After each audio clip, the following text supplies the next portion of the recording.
Hoarder horrors. The images are just shocking. Squalid homes overrun with filth, debris, and towers of trash.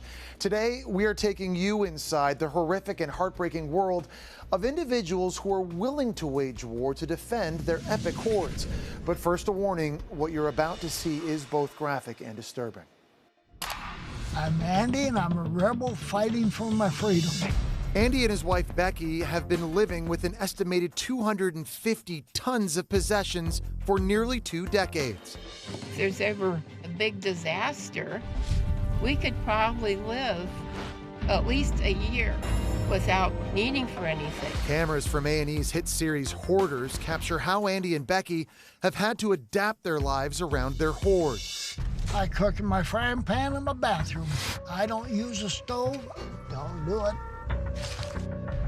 Clinical psychologist Robin Zazio specializes in compulsive hoarding conditions and is a featured expert on the hit show. Dr. Zazio spoke to DailyMailTV about what goes on inside the mind of a hoarder. Procrastination becomes one of the biggest offenders when we're dealing with hoarding behaviors. They always have a plan to go back, to clean it up, to maybe throw it out, to do something with it, but it never happens. Patricia, hi. So nice to meet you. You too, Dr. Zazio. Come on in. Thank you. Dr. Zazio was on the scene in Florida to help Patricia, whose house had been taken over by hordes of clutter. Why so much stuff? Because I sell it and it's extremely profitable. Okay. If you're selling it, why is there so much stuff? It would be I can't sell it fast enough. Okay, okay. With the massive cleaning effort underway, the situation got tense. That heater has been around for 5 years. I just picked it up. She fought us tooth and nail the whole way. In Indiana, Linda's hoard had become downright dangerous. My mom has anything from trash. She has a dog in the house. There is poop all over the floor. Big mess. Dressed in a hazmat suit, Dr. Zazio assessed the home. This is much worse than I thought. Need to be extremely careful coming in. We are looking at health, we are looking at safety, and we are looking at structural.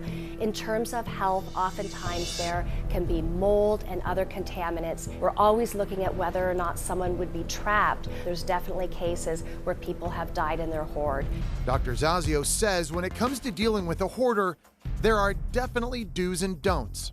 The worst thing that somebody can do would be to go into someone's home and clean it out when they're not there. The person who's struggling has to be a part of the process. What we're really looking at is encouraging family members to understand that it's a mental health condition. People don't choose to be hoarders. They oftentimes fall into these patterns and they don't know how to get out. And a big thank you to Dr. Robin Zazio for sharing her insight. And to find out how these devastated families' lives were turned around, tune in to A&E's Hoarders, premiering tonight at 8 p.m.